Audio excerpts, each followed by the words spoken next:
ಚಿಂದಿ ಉಡಾಯಿಸೋ ಖಾರ ಬಣ್ಣ ರುಚಿಯನ್ನು ನೀಡುತ್ತದೆ. ಆಚಿ ಮೆಣಸಿನ ಪುಡಿ ಚಿಂದಿ ಉಡಾಯಿಸೋ ಖಾರ ಬಣ್ಣ ರುಚಿ. ಧರ್ಮಸ್ಥಳ ಗ್ರಾಮದಲ್ಲಿ ಶವಗಳನ್ನು ಹೂತಿಟ್ಟ ಪ್ರಕರಣಕ್ಕೆ ಸಂಬಂಧಪಟ್ಟಂತೆ ಎಸ್ಐಟಿ ರಚನೆ ಆಗಿದೆ, ತನಿಖೆಯನ್ನು ಆರಂಭ ಮಾಡಿದೆ. ಎಸ್ಐಟಿಲಿ ಯಾರ್ಯಾರಿದ್ದಾರೆ ಅಂತ ಹೇಳಿದ್ರೆ ದಕ್ಷಿಣ ಕನ್ನಡದ ಜಿಲ್ಲೆಯ ಪೊಲೀಸರನ್ನ ಹೊರಗಿಡಲಾಗಿದೆ. ಯಾಕೆಂತ ಹೇಳಿದ್ರೆ ಪ್ರಭಾವಕ್ಕೊಳಗಾಗಿದ್ದಾರೆ.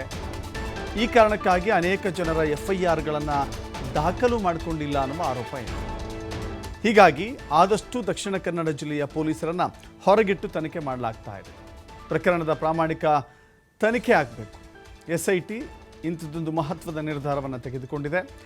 SIT ತಂಡದಲ್ಲಿ ದಕ್ಷಿಣ ಕನ್ನಡ ಜಿಲ್ಲೆಯ ಪೊಲೀಸರಿಗೆ ಕೇವಲ ಬೆರಳೆಣಿಕೆಯ ಪೊಲೀಸರನ್ನು ಮಾತ್ರ ಅವರಿಗೆ ಅವಕಾಶವನ್ನು ಕಲ್ಪಿಸಲಾಗಿದೆ. ಸದ್ಯ ರಚನೆ ಆಗಿರುವಂಥ ತಂಡದಲ್ಲಿ ಕೇವಲ 3 ಮಾತ್ರ ಅವಕಾಶ ಇದೆ. 20 ಪೊಲೀಸರ ಪೈಕಿ ಕೇವಲ 3 ದಕ್ಷಿಣ ಕನ್ನಡ ಜಿಲ್ಲೆಯಲ್ಲಿ ಹಾಲಿ ಕರ್ತವ್ಯ ನಿರ್ವಹಿಸ್ತಾ ಇದ್ದಂಥ ಪೊಲೀಸರಾಗಿದ್ದಾರೆ. ಇನ್ನು ದಕ್ಷಿಣ ಕನ್ನಡದ ಕೇವಲ 2 ಅಧಿಕಾರಿಗಳಿಗೆ ಯಾವುದೇ ರೀತಿ ಪ್ರಭಾವಕ್ಕೊಳಗಾಗದಂಥ ರೀತಿಯಲ್ಲಿ ಪೊಲೀಸ್ ಸಿಬ್ಬಂದಿಯನ್ನು ನಿಯೋಜನೆ ಮಾಡಿದ್ದಾರೆ. ತಂಡದಲ್ಲಿ ಉಡುಪಿ, ಉತ್ತರ ಕನ್ನಡದ ಪೊಲೀಸರಿಗೆ ಹೆಚ್ಚಿನ ಅವಕಾಶವನ್ನು, ಅಂದರೆ ಪಕ್ಕದ ಜಿಲ್ಲೆಗಳ ಪೊಲೀಸರ ಹೆಚ್ಚಿನ ಅವಕಾಶವನ್ನು ನೀಡಲಾಗಿದೆ. DCRE SP ಸೈಮಾನ್, CN DSP Manjunath, ಮೆಸ್ಕಾಂನ PSI Gunapal ಮಾತ್ರ ದಕ್ಷಿಣ ಕನ್ನಡ ಜಿಲ್ಲೆಯವರಾಗಿದ್ದಾರೆ. ಈ 3 ಹೊರತುಪಡಿಸಿ ಉಳಿದರೆಲ್ಲೂ ಕೂಡ ಹೊರಗಿನವರೇ ಆಗಿದ್ದಾರೆ. ಯಾಕಂತ ಹೇಳಿದರೆ ನೋಡಿ, ಧರ್ಮಸ್ಥಳದಲ್ಲಿ ನಡೆದಿದೆ ಅಂತ ಹೇಳಲಾಗುತ್ತಿರುವಂಥ ಸರಣಿ ಹತ್ಯೆಗಳ ನಂತರದಲ್ಲಿ ಶವಗಳನ್ನು ಹೂತಿಟ್ಟ ಪ್ರಕರಣಗಳು, ಧರ್ಮಸ್ಥಳದ ದರ್ಶನಕ್ಕೆ ಬಂದಿದ್ದಾರೆ ಅಂದಾಗ ಆ ಯಾತ್ರಾರ್ಥಿಗಳು ಅನುಮಾನಾಸ್ಪದವಾಗಿ ಕಾಣೆಯಾಗಿದ್ದು, ದೂರು ಕೊಟ್ಟರೂ ಕೂಡ ತೆಗೆದುಕೊಂಡಿಲ್ಲ, ಯಾರದ್ದೋ ಪ್ರಭಾವಕ್ಕೊಳಗಾಗಿದ್ದಾರೆ ಅಂತ ಹೇಳಿ ಅಲ್ಲಿನ ಆರೋಪಗಳಿದ್ದಾವೆ. ಕೆಲವಷ್ಟು ಪೊಲೀಸರು ಕೂಡ ಶಾಮೀಲಾಗಿದ್ದಾರೆ ಪ್ರಭಾವಿಗಳ ಜೊತೆ. ಅವರು ಹೇಳಿದ್ದನ್ನೇ ಕೇಳಿಕೊಂಡು ತಮ್ಮ ಕರ್ತವ್ಯವನ್ನು ಪೊಲೀಸರು ಮರೆತು ಬಿಟ್ಟಿದ್ದಾರೆ ಎನ್ನುವ ಆರೋಪಗಳಿತ್ತು. ಹೀಗಾಗಿ ಒಂದು ಕ್ಲೀನ್ ಮತ್ತು ಫೇರ್ ಎನ್ಕ್ವೈರಿ ಆಗಬೇಕು ಅಂತ ಹೇಳಿ, ಯಾವುದೇ ರೀತಿಯ ಪ್ರಭಾವ ಇಲ್ಲಿ ವರ್ಕೌಟ್ ಆಗಬಾರ್ದು ಎನ್ನುವ ಕಾರಣಕ್ಕಾಗಿ ಅಳೆದು ತೂಗಿ SITಯಲ್ಲಿ ದಕ್ಷಿಣ ಕನ್ನಡ ಜಿಲ್ಲೆಯ ಅಧಿಕಾರಿಗಳಿಗೆ ಅವಕಾಶವನ್ನು ಕೊಟ್ಟಿದ್ದಾರೆ. ಹಾಗಾದರೆ SITಯಲ್ಲಿ ಯಾರ್ಯಾರಿದ್ದಾರೆ ಅನ್ನೋದು ಕೂಡ ತೋರಿಸ್ತಾ ಇದ್ದೀವಿ. SK ಸೌಮ್ಯಲತಾ ಬೆಂಗಳೂರಿನ CRನ DCP ಅವರು, ಜೊತೆಗೆ ಜಿತೇಂದ್ರ ಕುಮಾರ್ ದಯಾಮ ಮಂಗಳೂರು ಕಾನೂನು ಸುವ್ಯವಸ್ಥೆಯ DCP, ಹಾಗೂ ಇಲ್ಲಿನ SITಯಲ್ಲಿ ಹಿರಿಯ ಅಧಿಕಾರಿಗಳಿಗೆ ಬಹಳ ದೊಡ್ಡ ಪ್ರಮಾಣದಲ್ಲಿ ಅವಕಾಶವನ್ನು ಕಲ್ಪಿಸಲಾಗಿದೆ. ಡಾಕ್ಟರ್ ಪ್ರಣವ್ ಮೊಹಾಂತಿ SITಯ ಮುಖ್ಯಸ್ಥರಾಗಿದ್ದಾರೆ. ಮೊಹಾಂತಿ ಅವರು ಗೊತ್ತಿದೆ, ಮೊಹಾಂತಿಯವರ ಕಾರ್ಯದಕ್ಷತೆಯ ವಿವರಗಳನ್ನು ನೀವು ಹಿಂದೆ ನೋಡಿರ್ತೀರಿ. ಸೊ ಹೀಗಾಗಿ ಅತ್ಯಂತ ಪ್ರಮುಖವಾದಂಥ ನಿಷ್ಠಾವಂತ ಅಧಿಕಾರಿಗಳನ್ನು ಇಲ್ಲಿ ನೇಮಕ ಮಾಡಲಾಗಿದೆ. 20 ಅಧಿಕಾರಿಗಳನ್ನು ನೇಮಕ ಮಾಡಿದರೂ ಕೂಡ ದಕ್ಷಿಣ ಕನ್ನಡದಲ್ಲಿ 3 ಮಾತ್ರ. ಧರ್ಮಸ್ಥಳ ಗ್ರಾಮದಲ್ಲಿ ಶವಗಳನ್ನು ಹೂತಿಟ್ಟ ಪ್ರಕರಣಕ್ಕೆ ಸಂಬಂಧಪಟ್ಟಂತೆ ಕೇಸ್ ಬೆನ್ನಲ್ಲೇ ಪೊಲೀಸರಿಂದ ಮರಣೋತ್ತರ ಪರೀಕ್ಷೆ ನಡೀತಾ ಇದೆ. ಮರಣೋತ್ತರ ಪರೀಕ್ಷಾ ವರದಿ ಸಂಗ್ರಹ ಆಗ್ತಾ ಇದೆ. 2 ಠಾಣಾ ವ್ಯಾಪ್ತಿಯ ಸಾವುಗಳ ಮರಣೋತ್ತರ ಪರೀಕ್ಷೆ ವರದಿಗಳು ಬರ್ತಾ ಇದ್ದಾವೆ. ಧರ್ಮಸ್ಥಳ ಮತ್ತು ಬೆಳ್ತಂಗಡಿ ಪೊಲೀಸ್ ಠಾಣೆ ವ್ಯಾಪ್ತಿಯಲ್ಲಿ ನಡೆದಿದ್ದಂಥ ಘಟನೆಯ ಪರೀಕ್ಷಾ ವರದಿ ಸಂಗ್ರಹವನ್ನು ಈಗ ತೆಗೆದುಕೊಳ್ಳಲಾಗ್ತಾ ಇದೆ. ಸರ್ಕಾರಿ ಮತ್ತು ಖಾಸಗಿ ಫೊರೆನ್ಸಿಕ್ ವೈದ್ಯರ ಬಳಿ ಮಾಹಿತಿಯನ್ನು ಸಂಗ್ರಹ ಮಾಡ್ತಾ ಇದ್ದಾರೆ. ಕೇವಲ ಸರ್ಕಾರಿ ಅಂತ ಹೇಳಿದ್ರೆ ಪ್ರಭಾವಕ್ಕೊಳಗಾಗಬಹುದು, ಖಾಸಗಿ ಅಂದರೆ ಅಲ್ಲಿಯೂ ಪ್ರಭಾವ ಆಗಬಹುದು. 2ಕ್ಕೂ ಕೂಡ ಪ್ರತ್ಯೇಕವಾಗಿ ಕೊಟ್ಟರೆ, ಒಂದು ಸರ್ಕಾರಿ ಫೊರೆನ್ಸಿಕ್, ಒಂದು ಖಾಸಗಿ ಫೊರೆನ್ಸಿಕ್ ಕೊಟ್ಟರೆ 2 ಕಡೆಯಿಂದ ಬರುವಂಥ ವರದಿಗಳು ಸಾಮ್ಯತೆ ಇರಬೇಕಾಗತ್ತೆ. ಒಂದೇ ಪರೀಕ್ಷಾ ವರದಿ ಅಂತ ಹೇಳಿದ್ರೆ, ಒಂದೇ ಸ್ಯಾಂಪಲ್ಲು, ಒಂದೇ ಪರೀಕ್ಷೆ, ಒಂದೇ ಕೇಸು ಅಂತ ಹೇಳಿದ್ರೆ ಒಂದೇ ರೀತಿಯ ರಿಸಲ್ಟ್ ಬರಬೇಕಾಗತ್ತೆ.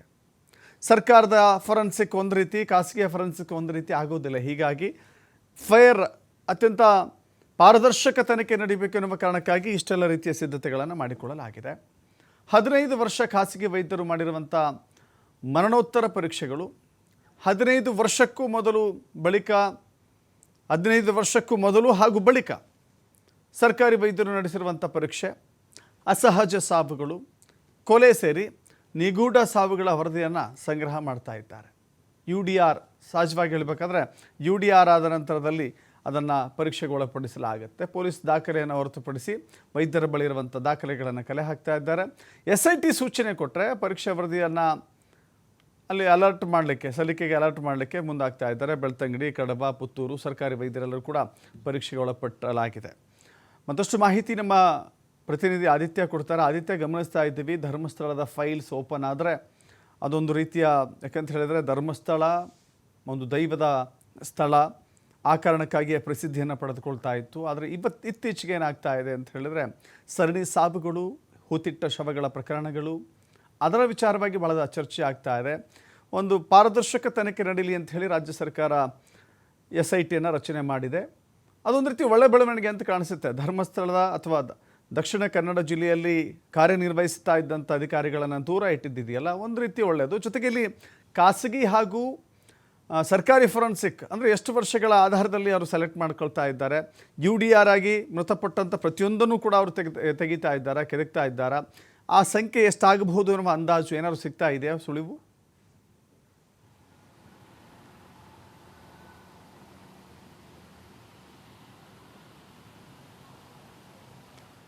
ಎಸ್ ಆದಿತ್ಯ, ನನ್ನ ಧ್ವನಿ ಕೇಳಿಸ್ತಾ ಇದ್ದರೆ 15 ವರ್ಷದ ಹಿಂದೆ 15 ವರ್ಷದ ಬಳಿಕ ಅಂತ ಹೇಳಿದ್ರೆ ಅಸಹಜ ಸಾವುಗಳು ಎಷ್ಟಾಗಿದ್ದಾವೆ ಅನ್ನೋದನ್ನು ಪಟ್ಟಿ ಮಾಡಿ ಅದರ ಮರಣೋತ್ತರ ಪರೀಕ್ಷೆಗಳ ವರದಿಯನ್ನು ಸಂಗ್ರಹ ಮಾಡಿ ಆನಂತರ ಒಂದು ಕನ್ಕ್ಲೂಷನ್ಗೆ ಬರೋದಾ ಇಲ್ಲಿ ಅಂತ. ಹಾಗಾದರೆ ಎಷ್ಟು ಏನು ಎತ್ತ ಅನ್ನುವ ಕಲ್ಪನೆ ಸಿಗಬಹುದಾ, ಅಂದಾಜಿಗೆ ನಿಲ್ಕಬಹುದಾ ಅಂತ? ಹೌದು ದಶರಥ, ನಿಜವಾಗ್ಲೂ. ಯಾಕಂದರೆ ಈಗ SITಗೆ ಒಂದು ಕೇಸ್ ಹ್ಯಾಂಡ್ ಓವರ್ ಆದ ಬೆನ್ನಲ್ಲೇ ಧರ್ಮಸ್ಥಳ ಪೊಲೀಸರಿಗೂ ಕೂಡ ಒಂದು ಮಾಹಿತಿ ಇದೆ. ಏನಂದರೆ ಅಸಹಜವಾಗಿ ಸಾವನ್ನಪ್ಪಿರುವಂಥವರು ಯಾರೆಲ್ಲ ಇದ್ದಾರೋ, UDR ಆಗಿ ಯಾರೆಲ್ಲ ದಾಖಲೆಗಳು ಇದೆಯೋ ಅವರ ಒಂದು ಮರಣೋತ್ತರ ಪರೀಕ್ಷೆಯ ವರದಿಯನ್ನು ಪಡೆಯೋದಕ್ಕೂ ಕೂಡ SIT ಅಧಿಕಾರಿಗಳು ಮುಂದಾಗಿದ್ದಾರೆ. ಈ ಬಗ್ಗೆ ಮೊದಲೇ ಒಂದು ಮಾಹಿತಿಯನ್ನು ನೀಡಿದ್ದಾರೆ. ಯಾಕಂದರೆ ಧರ್ಮಸ್ಥಳ ಭಾಗದಲ್ಲಿ ಸಾಕಷ್ಟು ಅಸಹಜ ಸಾವುಗಳು ಜಾಸ್ತಿ ಇದೆ, ಪ್ರಕರಣಗಳು ಜಾಸ್ತಿ ಇತ್ತು. ಮತ್ತು 2013 ಬಳಿಕ ಅದು ಏಕಾಏಕಿ ಡಿಕ್ಲೈನ್ ಆಗ್ತಾ ಬಂತು. ಆ ಬಳಿಕವೂ ಕೂಡ ಇದೆ ಒಂದಿಷ್ಟು ಜನ ಬಂದು ಇಲ್ಲಿ ಸಾವನ್ನಪ್ಪಿರುವಂಥ ಘಟನೆಗಳು ಕೂಡ ಇದೆ. ಮತ್ತು 2003 ಮುನ್ನ ಇಲ್ಲಿ ಸ್ಮಶಾನ ಇರಲಿಲ್ಲ ಅನ್ನುವಂಥ ಒಂದು ಚರ್ಚೆಯೂ ಕೂಡ ಇದೆ. ಹಾಗಾಗಿ ಈಗ SIT ಅಧಿಕಾರಿಗಳು ಈ ಎಲ್ಲ ಮರಣೋತ್ತರ ವರದಿಗಳನ್ನು ಪಡೆಯೋದಕ್ಕೆ ಮುಂದಾಗಿದ್ದಾರೆ. ಅದು ಬೆಳ್ತಂಗಡಿ ಪೊಲೀಸ್ ಠಾಣೆಯ ಅಧೀನದಲ್ಲಾಗಿರ್ಬೋದು, ಧರ್ಮಸ್ಥಳ ಪೊಲೀಸ್ ಠಾಣೆಯ ಅಧೀನದಲ್ಲಾಗಿರ್ಬೋದು, ಯಾವುದೆಲ್ಲ ಅಸಹಜ ಸಾವಿನ ಪ್ರಕರಣಗಳು ಇದೆಯೋ ಇದಕ್ಕೆ ಸಂಬಂಧಪಟ್ಟ ಹಾಗೆ ಬೆಳ್ತಂಗಡಿ, ಪುತ್ತೂರು, ಕಡಬ ಆಸ್ಪತ್ರೆಗಳಿಂದ, ಸರ್ಕಾರಿ ಆಸ್ಪತ್ರೆಗಳಿಂದ ಯಾರೆಲ್ಲ ವೈದ್ಯರು ಮರಣೋತ್ತರ ಪರೀಕ್ಷೆಯನ್ನು ಮಾಡಿದ್ದಾರೋ ಮತ್ತು ಇದಕ್ಕೆ ಸಂಬಂಧಪಟ್ಟಂಥ ಫಾರೆನ್ಸಿಕ್ ಮಾಹಿತಿಗಳು ಏನಿದೆಯೋ ಈ ಎಲ್ಲದರ ಮಾಹಿತಿಯನ್ನು ಕೂಡ ಈಗ ಪಡೆದುಕೊಳ್ತಾ ಇದ್ದಾರೆ. ಒಂದಲ್ಲ ಎರಡಲ್ಲ, ಸುಮಾರು 20 ವರ್ಷಕ್ಕಿಂತ ಅಧಿಕವಾಗಿರುವಂತಹ ಕೆಲವೊಂದಿಷ್ಟು ಪ್ರಕರಣಗಳು ಇದೆ, ಹಿಂದಿನ ಪ್ರಕರಣಗಳು. ಸೊ ಆ ಎಲ್ಲ ಮಾಹಿತಿಯನ್ನು ಕಲೆ ಹಾಕುವಂತಹ ಒಂದು ಪ್ರೊಸೆಸ್ ಕೂಡ ನಡೀತಾ ಇದೆ. ಮತ್ತು ಧರ್ಮಸ್ಥಳ ಪೊಲೀಸ್ ಠಾಣೆಯಲ್ಲೂ ಇದಕ್ಕೆ ಸಂಬಂಧಪಟ್ಟ ಹಾಗೆ ನಾವು ಇಲ್ಲೇ ಇದ್ದೀವಿ, ಸುಮಾರು 3 ದಿನದಿಂದ ಇಲ್ಲೇ ಇದ್ದೀವಿ. ಇಲ್ಲೂ ಕೂಡ ಪೊಲೀಸರು ಕಂಪ್ಲೀಟ್ ಆಗಿ ಆ ಕೇಸ್ ಮೇಲೆ ಕಾನ್ಸಂಟ್ರೇಷನ್ ಮಾಡ್ತಾ ಇದ್ದಾರೆ. ಎಲ್ಲ ದಾಖಲೆಗಳನ್ನು ತರಿಸಿಕೊಳ್ತಾ ಇರುವಂತಹ ಒಂದು ಪ್ರಕ್ರಿಯೆಗಳು ಕೂಡ ಇಲ್ಲಿ ನಡೀತಾ ಇದೆ. ಮರಣೋತ್ತರ ಪರೀಕ್ಷೆ ಸೇರಿದಂತೆ FSL ರಿಪೋರ್ಟ್ಗಳು ಏನಾದರೂ ಇದ್ರೆ, ಅಂದರೆ ಕೊಲೆ ಪ್ರಕರಣಗಳು ಕೂಡ ಇದೆ, ನಿಗೂಢ ಸಾವು ಇದೆ, ಆತ್ಮಹತ್ಯೆ ಮಾಡಿಕೊಂಡಿರುವಂಥದ್ದು ಇದೆ, ಎಲ್ಲೋ ನಿರ್ಜನ ಪ್ರದೇಶದಲ್ಲಿ ಶವಗಳು ಸಿಕ್ಕಿರುವಂತಹ ಘಟನೆಗಳು ಕೂಡ ಇದೆ. ಹಾಗೆ ಎಲ್ಲದಕ್ಕೂ ಸಂಬಂಧಪಟ್ಟಂತಹ ಮರಣೋತ್ತರ ಪರೀಕ್ಷೆಗಳು ಕೇವಲ ಧರ್ಮಸ್ಥಳ ಭಾಗದಲ್ಲಿ ಮಾತ್ರ ಅಲ್ಲ, ಅಥವಾ ಬೆಳ್ತಂಗಡಿ ತಾಲೂಕು ಮಾತ್ರ ಅಲ್ಲ, ಮಂಗಳೂರಿನ ಕೆಲವೊಂದಿಷ್ಟು ಖಾಸಗಿ ವೈದ್ಯರು ಮಾಡಿರುವಂಥ, ಸರ್ಕಾರದ ಸುಪರ್ದಿಯಲ್ಲಿ ಖಾಸಗಿ ಫಾರೆನ್ಸಿಕ್ ವೈದ್ಯರು ಮಾಡಿರುವಂತಹ ವರದಿಗಳನ್ನು ಕೂಡ ತೆಗೆದುಕೊಳ್ತಾ ಇರುವಂತಹ ಪ್ರಕ್ರಿಯೆಗಳು ಕೂಡ ಸದ್ಯ ನಡೀತಾ ಇರುವಂಥದ್ದು. ಈ ಬೆನ್ನಲ್ಲೇ ಇವತ್ತು 20 ಆಫೀಸರ್ಸ್ ಇರುವಂತಹ ಒಂದು ಟೀಮನ್ನು ಕೂಡ SIT ರಚನೆ ಮಾಡಿರುವಂಥದ್ದು. ಪ್ರಮುಖವಾಗಿ ಉಡುಪಿ, ಉತ್ತರ ಕನ್ನಡ ಹಾಗೂ ದಕ್ಷಿಣ ಕನ್ನಡದ ಕೆಲವೊಂದು ಬೆರಳೆಣಿಕೆಯ ಆಫೀಸರ್ಗಳನ್ನು ಒಳಗೊಂಡಂತೆ ಒಂದು ಟೀಮನ್ನು ರಚನೆ ಮಾಡಲಾಗಿರುವಂಥದ್ದು. ಹೆಚ್ಚಿನ ಪೈಕಿಯಲ್ಲಿ ಇರುವಂಥವರು ಎಲ್ಲರೂ ಉಡುಪಿ ಮತ್ತು ಉತ್ತರ ಕನ್ನಡ ಭಾಗದ ಪೊಲೀಸರೇ ಆಗಿದ್ದಾರೆ. ದಕ್ಷಿಣ ಕನ್ನಡ ಜಿಲ್ಲೆಯಲ್ಲಿ ಓರ್ವ SP, DCREಯ ಒಂದು SP ಸೇರಿದಂತೆ ಇವರನ್ನೆಲ್ಲ ಸೇರಿಸ್ಕೊಂಡು ಮಾಡ್ತಾ ಇರುವಂಥದ್ದು, DSP ಅವರನ್ನ ಕೂಡ ಸೇರಿಸ್ಕೊಂಡು ಮಾಡ್ತಾ ಇರುವಂಥದ್ದು. ಸೆನ್ನ DSP ಅವರು ಕೂಡ ಇದರಲ್ಲಿದ್ದಾರೆ ಮತ್ತು ಮೆಸ್ಕಾಮ್ನ ಇನ್ಸ್ಪೆಕ್ಟರ್ ಕೂಡ ಇದ್ದಾರೆ. ಹೊರತುಪಡಿಸಿದರೆ ಎಲ್ಲರೂ ಕೂಡ 20 ಅಧಿಕಾರಿಗಳ ಪೈಕಿ 3 ಮಾತ್ರ ದಕ್ಷಿಣ ಕನ್ನಡ ಜಿಲ್ಲೆಯಲ್ಲಿ ಕರ್ತವ್ಯವನ್ನು ನಿರ್ವಹಿಸ್ತಾ ಇರುವಂತವರು. ಉಳಿದವರೆಲ್ಲರೂ ಕೂಡ ಉತ್ತರ ಕನ್ನಡ ಮತ್ತು ಉಡುಪಿಯವರು. ಯಾಕಂದರೆ ಪಾರದರ್ಶಕವಾಗಿ ಈ ತನಿಖೆ ನಡೀಬೇಕು ಮತ್ತು ಈ ಹಿಂದೆ ಕೇಳಿ ಬಂದಂಥ ರೀತಿ ಪೊಲೀಸರ ವಿರುದ್ಧ ಕೂಡ ಅನೇಕ ಗಂಭೀರ ಪ್ರಕರಣಗಳು ಪ್ರಮುಖವಾಗಿ ಧರ್ಮಸ್ಥಳ ಪೊಲೀಸ್ ಠಾಣಾ ವ್ಯಾಪ್ತಿಯಲ್ಲಿ ಆದಂಥ ಸಂದರ್ಭ ಪೊಲೀಸರ ತನಿಖೆಯ ವಿರುದ್ಧ ಅಸಮಾಧಾನಗಳು ವ್ಯಕ್ತವಾಗ್ತಾ ಇತ್ತು. ಹಾಗಾಗಿ ಈ ಬಾರಿ ಅಂಥ ತಪ್ಪುಗಳು ಆಗಬಾರ್ದು ಮತ್ತು ಪಾರದರ್ಶಕವಾಗಿ ತನಿಖೆ ನಡೀತಾ ಇದೆ, ಯಾವುದೇ ರೀತಿಯ ಪ್ರಭಾವಕ್ಕೆ ಪೊಲೀಸರು ಒಳಗಾಗಿಲ್ಲ ಅನ್ನುವಂಥದ್ದನ್ನು ಸಾಬೀತುಪಡಿಸುವಂಥ ರೀತಿಯಲ್ಲಿ ಇವತ್ತು ಒಂದು ಅಧಿಕಾರಿಗಳ ತಂಡ ಸದ್ಯ ರಚನೆಯಾಗಿದೆ. ಇದರೊಂದಿಗೆ ಇದಕ್ಕೆ ಬೇಕಾದಂಥ ಪ್ರಾಥಮಿಕ ಮಾಹಿತಿಗಳು ಈಗಾಗಲೇ ಹೇಳಿದಾಗೆ FSL ಆಗಿರ್ಬೋದು, ಮರಣೋತ್ತರ ಪರೀಕ್ಷೆಯ ವರದಿಗಳನ್ನು ಪೊಲೀಸರು ಪಡಿತಾ ಇದ್ದಾರೆ. Dasharath, yes, thank you Aditya ನಿಮ್ಮೆಲ್ಲ ಮಾಹಿತಿಗೆ.